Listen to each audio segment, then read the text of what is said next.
Je vais commencer avec vous la deuxième société des sociétés de capitaux, à savoir la société en commandite par action, qu'on appelle en abrégé SCA. Définition. La société en commandite par action, dont le capital est divisé en actions, est constituée entre un ou plusieurs commandités qui ont la qualité de commerçants et répondent indéfiniment et solidairement des dettes sociales, et des commanditaires qui ont la qualité d'actionnaires et ne supportent les pertes qu'en concurrence de leur rapport. Le nombre des associés commanditaires ne peut être inférieur à 3.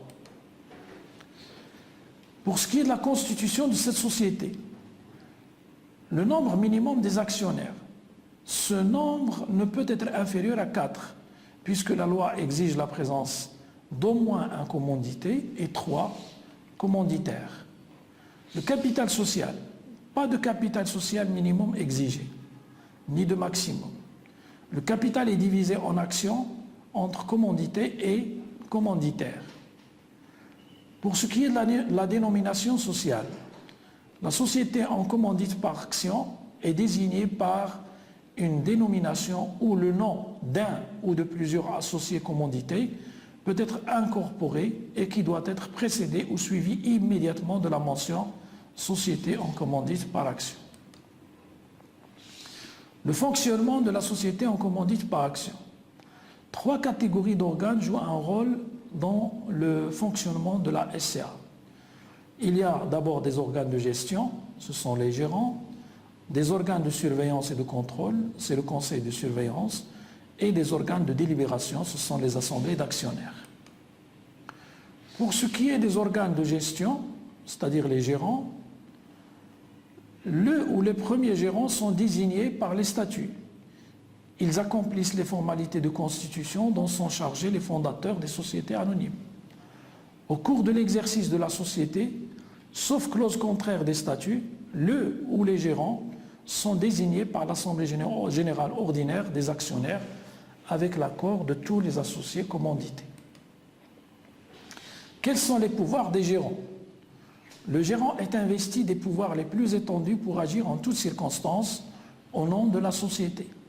Dans les rapports avec les tiers, la société est engagée même par les actes du gérant qui ne relèvent pas de l'objet social, à moins qu'elle ne prouve que le tiers savait que l'acte dépassait cet objet et qu'il ne pouvait l'ignorer compte tenu des circonstances, étant exclu que la seule publication des statuts suffise à constituer cette preuve.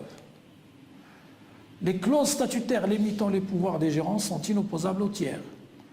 Les gérants détiennent séparément les pouvoirs.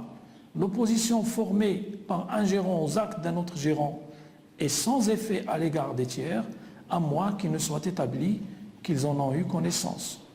Sous réserve de la loi spéciale ou aux sociétés en commandite par action, le gérant a les mêmes obligations que le conseil d'administration d'une société anonyme.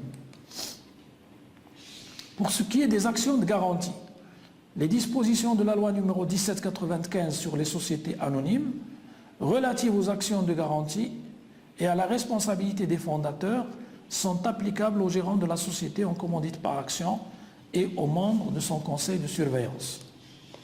Pour ce qui est de la rémunération, toute autre rémunération que celle prévue au statut ne peut être allouée aux gérants que par l'Assemblée générale ordinaire des actionnaires. Elle ne peut l'être qu'avec l'accord des commandités donné à l'unanimité sauf clause statutaire contraire. Pour ce qui est de la responsabilité des gérants, l'article 41 stipule que les dispositions de la loi numéro 1795 sur les sociétés anonymes relatives à la responsabilité des membres des organes d'administration, de direction ou de gestion pour faute commise dans l'exercice de leur mandat sont applicables aux gérants. S'agissant du conseil de surveillance, l'Assemblée générale ordinaire des actionnaires nomme dans les conditions fixées par les statuts un conseil de surveillance composé de 3 actionnaires au moins. À peine de nullité de sa nomination, un associé commandité ne peut être membre du conseil de surveillance. Les actionnaires ayant la qualité de commandité ne peuvent participer à la désignation des membres de ce conseil. À défaut de dispositions statutaires, les règles concernant la désignation et la durée du mandat des administrateurs de sociétés anonymes sont applicables. Quel est le rôle du conseil de surveillance? Le conseil de surveillance assume le contrôle permanent de la gestion de la société. Il dispose à cet effet des mêmes pouvoirs que les commissaires aux comptes. Il fait à l'Assemblée générale ordinaire annuelle des actionnaires un rapport dans lequel il porte notamment un jugement sur la gestion de la société et révèle le cas échéant les irrégularités et inexactitudes qu'il a pu relever dans les états de synthèse de l'exercice. Il est saisi en même temps que les commissaires aux comptes des documents mis à la disposition de ceux-ci. Il peut convoquer l'Assemblée générale des actionnaires. Quelle est la responsabilité des membres du conseil de surveillance? Les membres du conseil de surveillance n'encourent aucune responsabilité en raison des actes de leur gestion et de leurs résultats. Ils peuvent être déclarés civilement responsables des délits commis par les gérants si, en ayant eu connaissance, ils ne les ont pas révélés à l'Assemblée générale des actionnaires. Ils sont responsables des fautes personnelles commises dans l'exécution de leur mandat. Concernant les actions de garantie, au même titre que les gérants, les membres du conseil de surveillance doivent détenir un certain nombre d'actions de garantie. À ce propos, les dispositions de la loi numéro 1795 sur les sociétés anonymes relatives aux actions de garantie leur sont applicables. Parlons maintenant des organes de délibération, c'est-à-dire les assemblées générales d'actionnaires. On va voir en premier lieu l'assemblée générale ordinaire. Sauf clause contraire des statuts, l'assemblée générale ordinaire désigne le ou les gérants avec l'accord de tous les associés commandités.